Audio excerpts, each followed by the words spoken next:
Hello and welcome back to my channel, Crafty Concepts with Erin. If you've been watching recently, you probably recognize the Backyard Bliss collection from Close to My Heart. I am going to use this paper to create a double page layout for you today.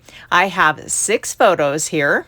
These are some fun random shots of my son Clayton helping me with the yard and garden. So I have 3 that are 3 by 3 and 2 photos that are 3 by 4. And this one here is 4 by 4.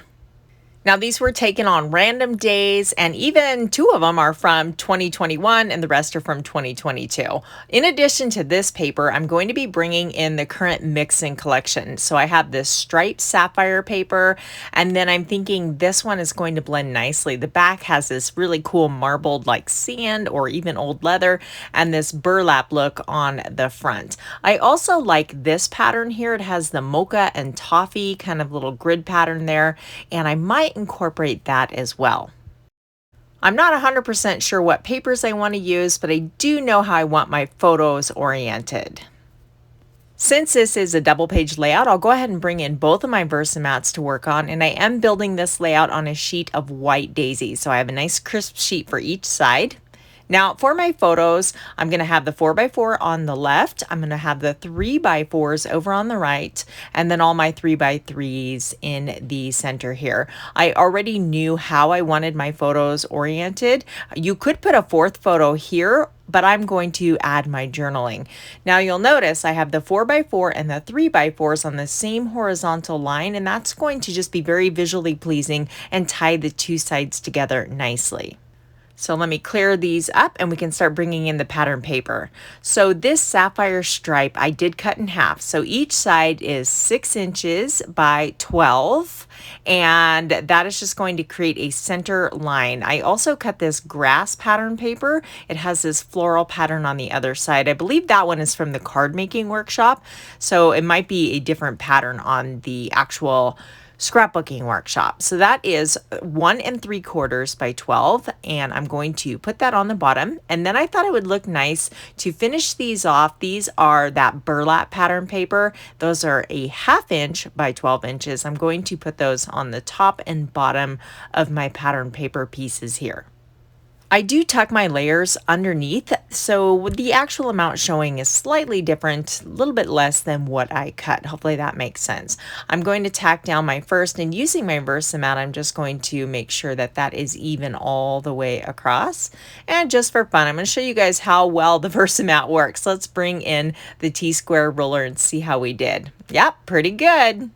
Once you have your first piece straight, everything else just kind of comes super easily after that. So again, I like to layer them over the top, and this one I'm going to anchor on the bottom because I want those burlap kind of toffee colors, the very bottom layer. And then this one I'll slide under the blue one and on top of the burlap piece. I'll do the other side off camera. So now I can bring back in my photos here, and we'll get those oriented. Actually, I think I'm going to bring those down and have them anchored to that green grass paper. Since I printed those in 3 by 3, you could definitely add more photos with 3 by 3 flip flaps as well if you had a whole bunch of photos to incorporate into your story. This sticker from the coordinating sticker sheet says, "Plant dreams, pull weeds, and grow a happy life." And I definitely want to incorporate that onto the layout. That is super cute. Now I want my photos to pop more, so I'm going to see how it looks matted on sapphire cardstock. And yes, I like that a lot. So I'm going to cut photo mats for all the photos. Let's take it a step further and sand the edges. Since Close to My Heart cardstock has that white core, this technique is great, especially on the darker shades of cardstock. See how it gives it that white distressed edge? I'll go ahead and do this piece and I'll do the rest off camera. But when you put it on the darker colored background, it really pops. I have just a few stickers from the coordinating sticker sheet. I have the floral cluster and then this cute little, combination of stickers I put together off camera. And I'll layer this one right over here underneath the title. I'm also going to bring in some These are SVGs. This is the Backyard Bliss digital collection. There's some super cute images. I have the watering can that has 2 layers. I went ahead and sanded that to give it just some interest. And then this little pot has a couple layers as well. So I did ink all the edges of my pattern papers with Mocha. So I just grabbed my little sponge tool, and with the remaining ink, I'm going to darken up the edges. It makes such a difference on these flat kind of cricket cuts when they're just cut from cardstock. There's so many different things you can do. Inking the edges, crumpling them up to give them texture, lots of different fun techniques just to add a little bit of dimension. So you'll see when I layer this over the top of the pot. Doesn't that look a lot better? There's also these fun little flowers. So there's red flowers. I know there's kind of a, light covering the flowers in the photo, but they're red, and the flowers in the wheelbarrow are red as well. So let me just put these together. I am going to tuck those flowers inside this pot. So I want to avoid the very center just to give myself room to do that. So with these fun SVGs, they will work for a Cricut or your Silhouette, whatever type of cutting machine you have. And I love that you can customize the color choices and pick the different cardstock. So if maybe you wanted pink flowers or yellow flowers, you could easily switch that up and make that change. So I'm going to do the same thing and add a little bit of glue, avoiding the center so that I could tuck the little sprigs and flowers into the watering can. My mom collects watering cans, and she gets them from garage sales and antique stores and just all sorts of fun finds. And she's given me a couple, and when they rust out, I'll use them for actual watering can. And then when they rust out, I like to plant flowers in mine. So I thought it was fun to have this on the layout. And then I'll just tuck this little guy right in the top. I did cut those in sage cardstock because it's a lighter color of green and it'll stand out against that darker green background.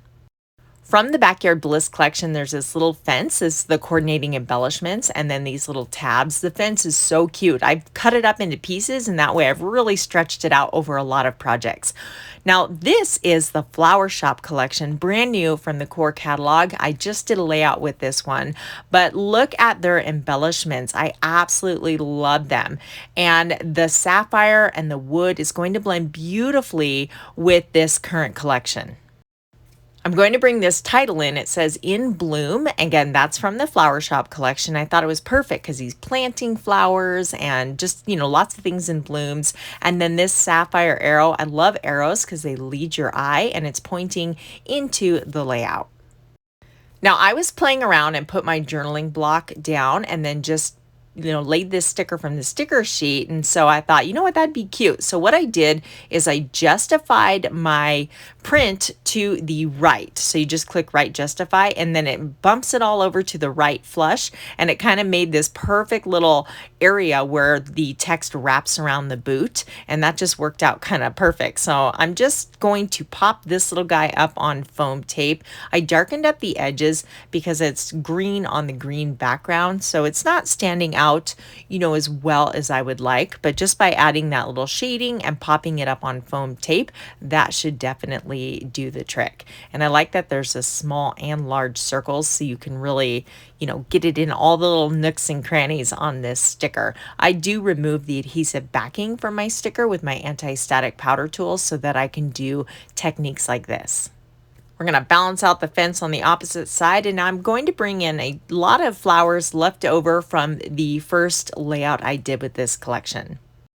As I mentioned in the beginning, these photos are all taken of my youngest son, Clayton, and he loves to help me in the garden. He, even from, just a little guy, he'd be lugging around a watering can, he'd help me plant seeds, and he's still at it. So it's so nice because he does all the heavy lifting, and he mows the lawn and cleans the pond filters.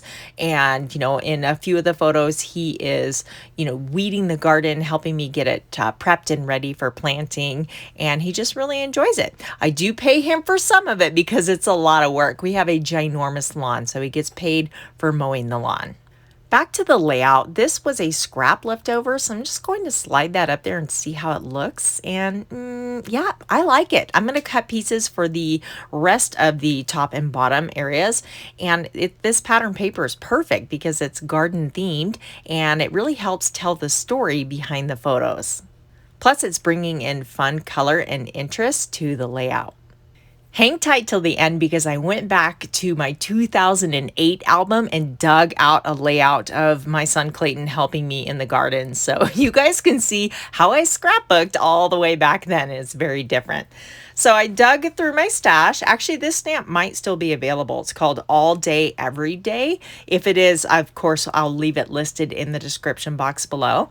But I want to bring a little bit of this papaya color over to the left-hand side. And I wanted a word sticker, and I didn't have any left on my sticker sheet, so I thought I'm just going to make one. So this one says more of this. And I love stamp sets like this because they're kind of generic little expressions that will go for just about any layout. So anytime I see stamp sets like that, they are a must-have for me. So I'm just trimming the edges down just to have a little bit less of that white margin. And I was laughing. So many of you said, I made a comment, I couldn't cut a straight line, and I can't. It's very difficult. And so many of you said that you had the same issue. I'm glad I'm not alone.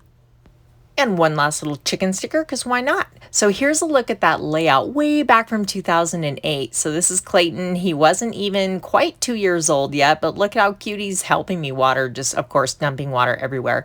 I titled it Mama's Little Helper, but you can see my style was very simple. Of course, we didn't have all the things back then, right? But look, I didn't even add the journaling. I am going to go and do that today before I tuck this back into the album.